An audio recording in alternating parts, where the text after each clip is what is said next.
오늘은 로마서 8장 26절에서 39절 말씀을 통해서 모든 성도들을 향한 하나님의 애정하신 뜻이 마다들을 본받게 하심에 있다는 것을 말씀드리려고 합니다. 그리스도는 본래 하나님의 하나밖에 없는 독생자이셨으나 이 땅에 오셔서 우리의 죄를 대속하심으로써 하나님의 마다들이 되셨습니다.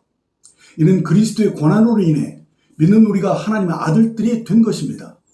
그런데 믿는 우리가 마다들의 형상을 본받는다는 것은 성도들이 장차 예수님과 같아지는 영화의 단계에 들어가는 소망을 내포한 것입니다. 그러므로 우리가 마다들의 형상을 본받는다는 것은 그리스도의 장성한 분량에 이르도록 생명의 성장 과정을 통해서 우리가 그날에 그리스도처럼 영화롭게 된다는 말씀입니다. 그러나 성경이 이 놀라운 약속이 주어졌음에도 불구하고 육신의 생각을 따라 살아감으로써 어떤 이들은 일생을 낭비하는 자들이 있음을 말씀합니다. 그들은 크게 후회할 것입니다. 왜냐하면 장래에 주어질 영광을 각 사람들이 성령을 쫓아 사는 삶에 따라서 달라지기 때문입니다. 성령은 우리로 그리스도를 닮아가는 삶을 살 수 있도록 우리를 진리 가운데로 이끌어 가시는 분입니다. 그러므로 우리가 성령을 쫓아 사셔야 합니다. 우리의 이해를 돕기 위해서 하나님은 모든 만물의 성장 과정을 두셨습니다. 씨가 땅에 떨어져 죽어야만 새싹이 돋아나고 새싹이 자라나야만 마침내 꽃을 피우고 열매를 맺는 것처럼 우리도 그러하다는 것입니다.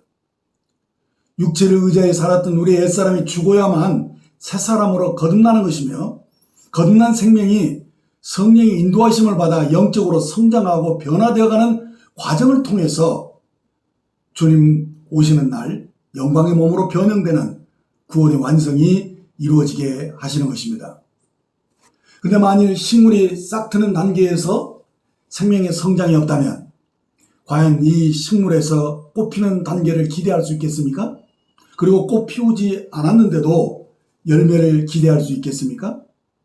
우리도 만일 새 생명으로 거듭났다 하면서도 성장과 변화가 없이 어느 날 갑자기 영광에 들어간다고 생각하는 것은 무리한 생각입니다. 우리가 그날의 주님처럼 영광의 부활을 기대하고 소망하고 있다면 우리는 성장과 변화를 위해서 더욱 성령의 도우심을 갈망할 것입니다. 거룩한 삶은 우리 자신의 결심과 노력으로는 불가능한 일입니다. 왜냐하면 육신으로는 하나님을 기쁘시게 할 수 없기 때문입니다. 요한 1세에 이 소망을 가진 자마다 그가 깨끗하심같이 자기를 깨끗하게 하느니라 라고 말씀하신 것을 볼 때 이 소망을 가진 자들은 더욱 성령을 의지합니다. 소망이 분명할수록 우리는 더욱 성령 충만을 갈망하게 되는 겁니다. 사랑하는 여러분, 예수를 믿는다고 하면서 오랜 기간 생명의 성장이 없다면 자신의 구원을 점검해 볼 필요가 있습니다. 성령으로 살지도 않으면서 휴거될 것을 기대하고 있다면 그것은 자기를 기만하는 것입니다. 왜냐하면 휴거란 주님 오시는 날 우리 안에 거하시는 성령님이 우리와 함께 공중으로 끌어올림을 받는 것이기 때문입니다. 그날에 우리 몸이 구속받음으로 인하여 우리의 몸이 영광의 몸으로 변형되는 첫째 부활에 참여하는 것이므로 지금 성령으로 인도함을 받아 거룩하게 사는 삶의 훈련이 요구되는 겁니다. 이 모든 훈련이 주님의 몸인 교회를 통해서 이루어집니다. 그래서 사도 바울은 성령으로 충만하라 하였고 성령으로 봉사하며 원망과 시비가 없이 하라 하신 말씀입니다. 그러니까 생명의 변화와 성장이 없이 어느 날 갑자기 공중에 들림을 받는 것으로 생각하는 것은 주님을 닮아가는 일을 게을리 해서는 안 된다는 것을 말씀합니다. 거듭난 생명은 반드시 자라납니다. 거듭났다고 하면서 여전히 성령의 인도하심을 따라 살고 있지 않다면 주님의 도우심을 구하십시오. 후히 주시고 꾸짖지 아니하시는 하나님이 우리의 아버지가 되십니다. 우리의 성장과 변화는 우리가 말씀과 성령으로 살아갈 때 나타납니다. 밭에 씨가 뿌려졌지만 아직도 싹이 나지 않았거나 꽃을 피워보지 못한 상태에 있다면 이보다 어리석은 인생은 없을 것입니다. 하나님은 우리의 열매를 기대하십니다. 그러므로 밭을 흙가리하고 거름을 주듯이 말씀을 묵상하고 잡초를 뽑아내듯이 우리 마음속에 육신의 생각을 가려내셔야 합니다. 그리고 성령님께 순복하셔야 합니다. 그래야만 삶의 변화와 성장을 얻을 수가 있습니다. 에베소서 4장 13절 14절을 보시면 우리가 다 하나님의 아들을 믿는 것과 아는 일에 하나가 되어 온전한 사람을 이루어 그리스도의 장성한 분량에 충만한 데까지 이르느니 이는 우리가 이제부터 어린아이가 되지 아니하며 사람의 괴술과 간사한 유혹에 빠져 모든 교훈의 풍조에 밀려 요동치 않게 하려 합니다 라고 말씀하고 있습니다. 영적 어린아이들은 사람의 괴술과 간사한 유혹에 쉽게 빠지게 되고 여러 교훈의 풍조에 밀려서 요동할 수 있다는 것입니다. 그러므로 하나님의 아들이신 그리스도를 믿는 것과 아는 일에 진보를 이루어야 하고 우리가 깨달은 만큼 아는 만큼 순종함으로써 뿌리를 깊게 내려야 합니다. 그래야 영적 성숙이 따라옵니다. 그러므로 아직도 성령의 인도하심을 받지 못하고 여전히 육신에 속하여 이 광야를 헤매고 있는 사람이라면 그는 은혜의 보좌 앞에 담대히 나아가셔야 합니다. 주님이 우리의 유업입니다. 영적 어린아이들은 약속의 땅에 들어가 유업을 얻지 못합니다. 믿음의 선한 싸움을 싸우지도 못하고 자주 실패를 경험하게 됩니다. 열매 없는 메마른 땅에 거하게 되는 것입니다. 그러므로 히브리서 기자는 4장 1절에서 그러므로 우리는 두려워할지니 그 안식에 들어갈 약속이 남아있을지라도 너희 중에는 혹 이르지 못할 자가 있을까 합니다 라는 말씀으로 육신에 속하 육신대로 행하는 삶을 버리지 못하면 다가오는 그리스도의 왕국인 천년 왕국에 참여하지 못할 자도 있다는 것을 언급합니다. 즉 육신에 속한 사람이 들림받는 것을 기대할 수 없음을 경고해 주고 있는 말씀입니다. 이 말은 사실 두려운 말입니다. 들림을 받지 못하면 결국 온 세상에 임하게 되는 대환란을 통과하게 됨으로써 믿음의 연단은 결국 그 기간에 받게 된다는 말이니 어찌 두려운 일이 아니겠습니까? 육신에 속한 자들이 들림을 받지 못하고 굳이 환란을 통과해야 하는 이유가 무엇입니까? 그가 지금 고난을 통해서 순종을 배우는 기회를 놓쳐버렸기 때문에 불가피하게 환란을 통과하여 믿음으로 시련을 극복하는 연단의 과정을 거쳐야만 한다는 것입니다. 왜냐하면 아직도 아무도 고난을 통해서 믿음이 연단을 받지 않고서는 그 영광에 들어갈 수 없기 때문입니다.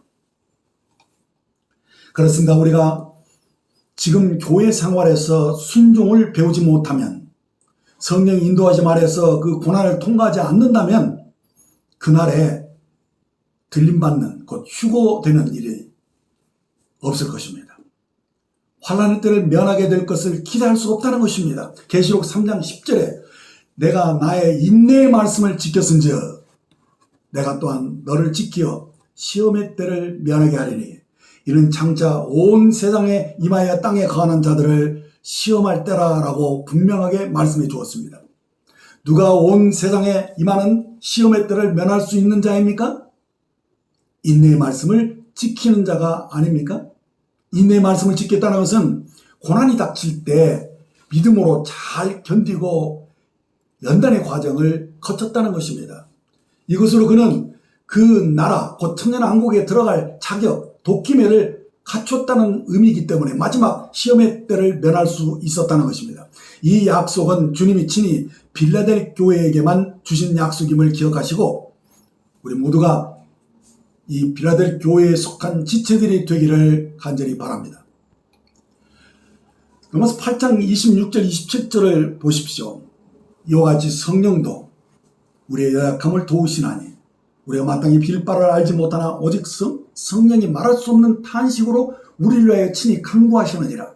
마음을 감찰하시는 이가 성령의 생각을 하시나니 이는 성령이 하나님 뜻대로 성도들을 위하여 간구하심이라. 마음을 감찰하시는 이가 성령의 생각을 하시나니 이는 성령이 하나님 뜻대로 성도를 위하여 간구하심이라.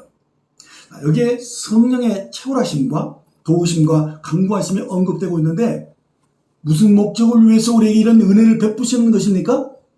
그 답이 28절에서 30절 말씀에 밝히 보여집니다. 28절 29절을 보면 우리가 알거니와 하나님을 사랑하는 자 곧 그 뜻대로 부르심을 입은 자들에게는 모든 것이 합력하여 선을 이루느니라. 하나님은 미리 아신 자들을 또한 그 아들의 형상을 본받게 하려고 미리 정하셨으니 이는 그로 많은 형제 중에서 맏아들이 되게 하리심이다라고 말씀해 줍니다. 하나님 우리를 부르신 이유가 무엇입니까?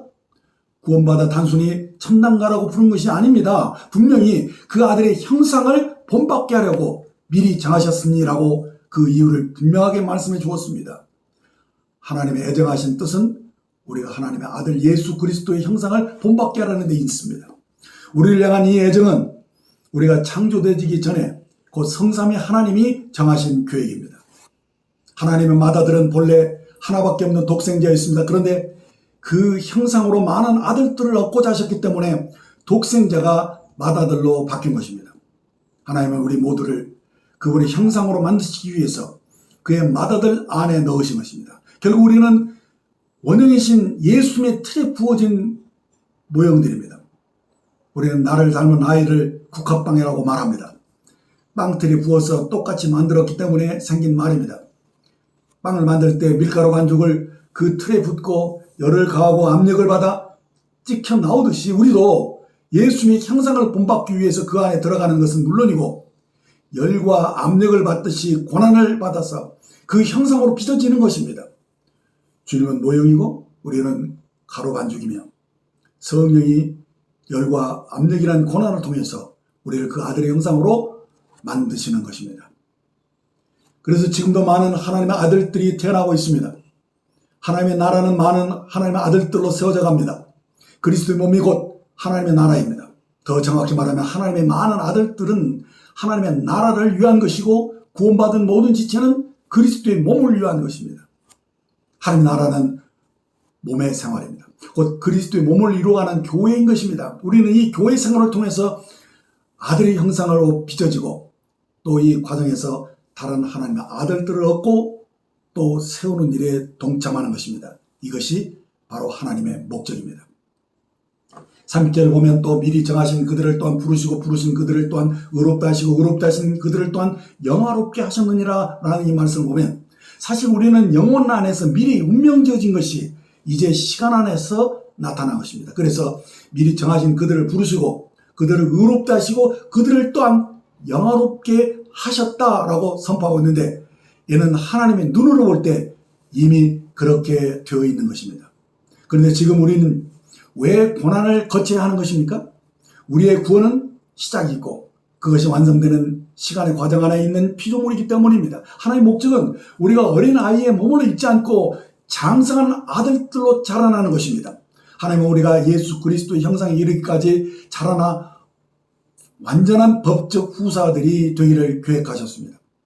부모가 그의 자녀들을 양육할 때 가능하면 최선의 환경을 제공하고 최고의 영양식을 먹이고 싶어 합니다. 하나님은 더욱 그렇습니다. 그래서 저는 이 성장 과정을 굳이 고난이라고 말하고 싶지는 않습니다. 그런데 우리 대부분은 이 모든 과정을 힘들어하고 있는데 성경은 이 시험을 기쁘게 여기라라고 말씀해 주고 있습니다. 하나님은 전지하시고 전능하신 분으로서 우리가 어떤 환경에서 그 아들의 생명이 잘 자랄 수 있는지를 아시고 우리를 그곳에 두셨다는 것을 믿으십시오. 그러므로 항상 기뻐하고 범사를 감사하고 쉬지 말고 기도하는 것이 우리를 향한 하나님의 뜻입니다. 그러나 사탄은 이러한 성장의 과정을 고통스럽다고 느끼게 하고 원망하고 불평하게 만듭니다. 그러나 육신의 생각을 통해 들어오는 사탄의 거짓말에 속지 마십시오. 하나님 항상 선하십니다. 이것이 우리의 믿음을 붙들어 줍니다. 그래서 28절에 우리가 알거니와 하나님을 사랑하는 자 곧 그 뜻대로 부르심을 입은 자들에게 모든 것을 합력하여 선을 이루시나라고 고백할 수 있게 하신 것입니다. 우리 안에 오신 성령께서 말할 수 없는 탄식으로 우리를 위하여 친히 간구하시는 것이 무엇입니까?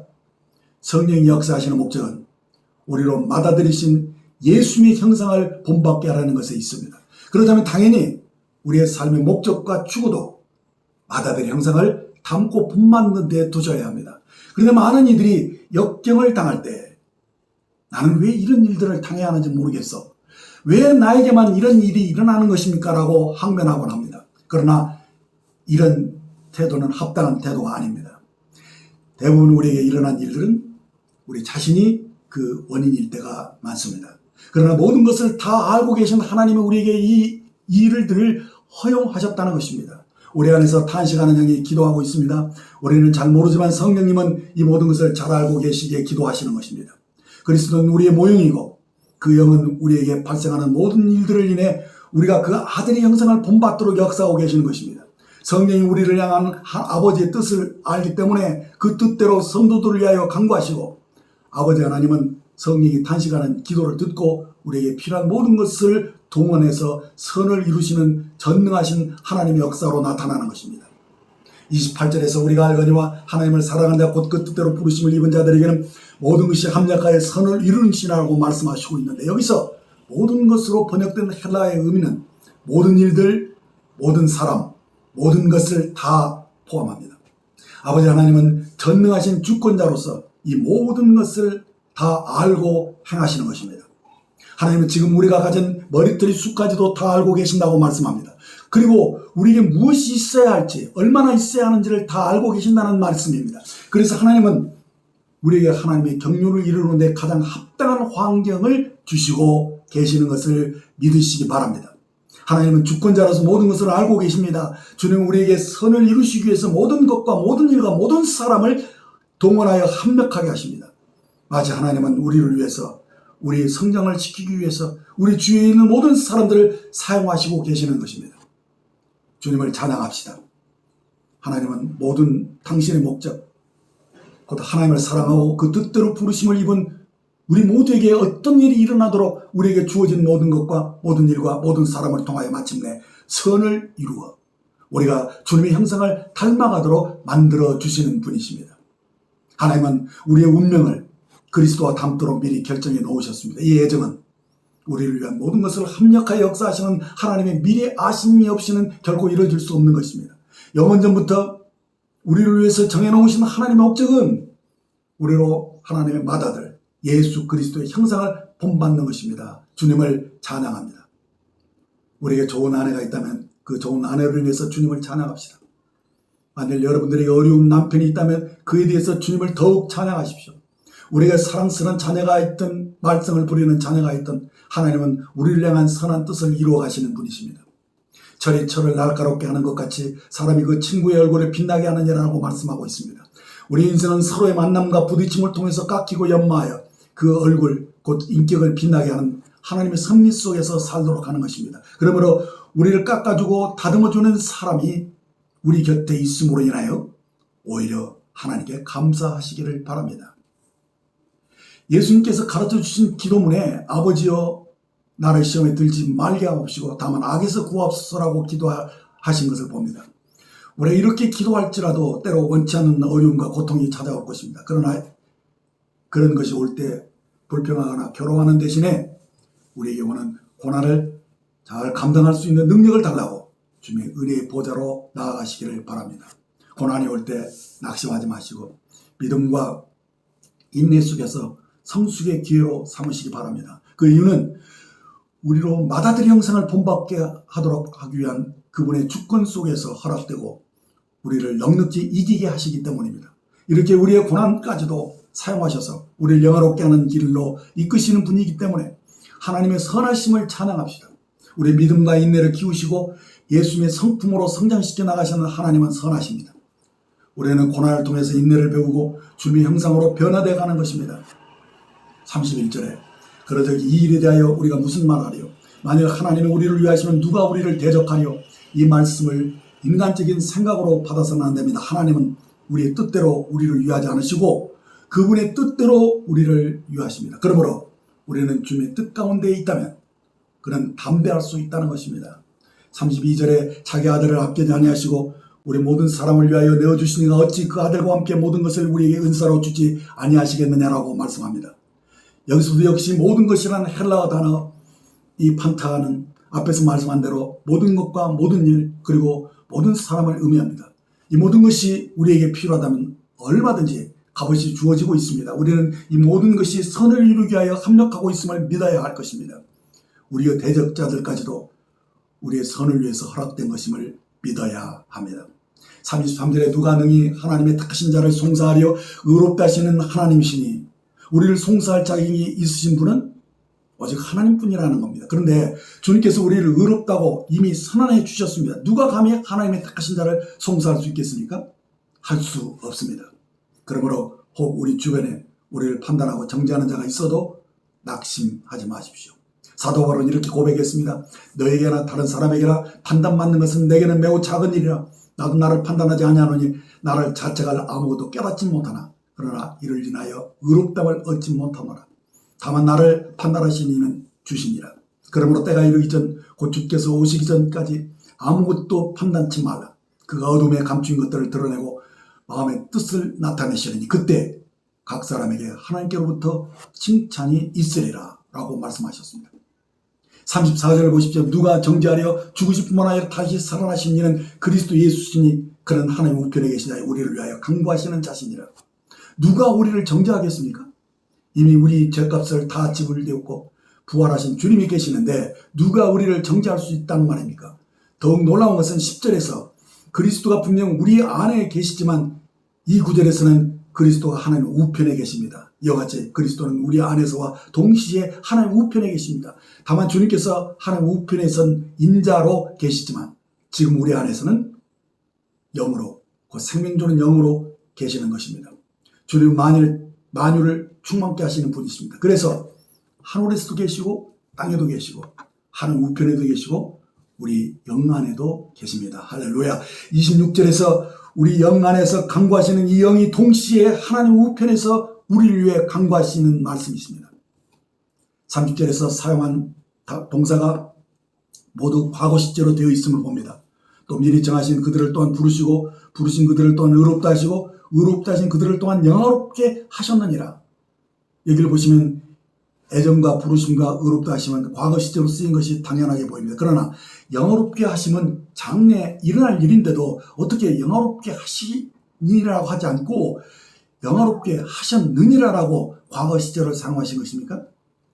우리는 시간의 제한을 받는 자들입니다. 그러나 하나님은 영원자이시므로 시간의 제약을 받지 않으신 분입니다. 하나님은 모든 것이 항상 현재이십니다. 그러므로 우리가 언제 영화롭게 된다는 것입니까? 하나님의 눈으로 볼 때 우리는 영원 과거에 미리 정해졌고 그래서 부르심을 받았고 의롭게 되었으며 영화롭게 된 것입니다. 하나님의 편에서는 이미 이루어진 일이죠. 만일 영화롭게 하심이 이루어지지 않았다면 어떻게 사도 요한이 2000년 전에 새 예루살렘을 볼 수 있었겠습니까? 그가 꿈을 꾼 것은 아닙니다. 이미 영으로 이루어진 실제를 본 것이죠. 계시록에 기록된 예언의 거의 모든 동사가 이미 이루어졌음을 가리키는 과거 시제로 되어 있음을 보게 됩니다. 그러므로 우리의 미리 정하심은 이미 보장된 것입니다. 우리의 칭과 영화롭게 하심도 영원하신 하나님 안에서 보장된 것입니다. 영원전의 모든 것을 이미 성취하셨기 때문입니다. 우리의 개념으로는 영화롭게 하심이 장래에 일어날 일이지만 하나님 관점에서 이것은 이미 이루어진 일입니다. 이것은 시간의 문제가 아니라 영혼의 문제인 만큼 우리는 영원히 보증된 구원 속에 삽니다. 그러므로 우리는 믿음의 눈으로 하나님이 하신 일들을 바라보고 믿어야 합니다. 믿음은 바라는 것들이 실상에 보지 못하는 것의 증거입니다. 이처럼 우리는 주님 안에서 이미 이루어진 영원한 보장된 삶을 믿음으로 바라보고 사는 자들입니다. 35절 36절 보면 누가 우리를 그리스도의 사랑에서 끊으리요 환난이나 공고나 핍박이나 기근이나 적신이나 위험이나 칼이나 기록된 바 우리가 종일 주를 위하여 죽음을 당하며 도살할 양같이 여김을 받았나이다 함과 같으니라. 여기서 분명 여러 가지 고난들을 말씀하고 있지만 결국 무엇을 우리에게 선포해 주고 있는 것입니까? 영원한 승리를 확신시켜주고 있습니다. 37절 39절 이러한 승리의 근거를 제시해주고 있습니다. 그러나 이 모든 일에 우리를 사랑하신 이로 말미암아 우리가 넉넉히 이기느니라. 내가 확신하노니 사망이나 생명이나 천사들이나 권사들이나 현재일이나 장래일이나 능력이나 높음이나 기쁨이나 다른 아무 피조물이라도 우리를 우리 주 그리스도 예수 안에 있는 하나님의 사랑에서 끊을 수 없으리라. 이처럼 하나님의 사랑이 우리가 승리할 것을 확신시켜 주고 있습니다. 우리는 절대로 패배하지 않을 것입니다. 왜냐하면 하나님이 우리를 사랑하시기 때문에 우리는 넉넉히 이길 것입니다. 하나님은 왜 우리를 그토록 돌보시며 우리를 위해서 그렇게 많은 일들을 하시는 것입니까? 그것은 우리가 하나님의 사랑을 받는 자이기 때문입니다. 그 누구도 우리를 그분의 사랑에서 우리를 끊어낼 수 없습니다. 그분은 우리를 사랑하시기로 작정하셨으므로 그 사랑은 영원한 것입니다. 우리를 그분과 끊을 수 있는 것은 아무것도 없습니다.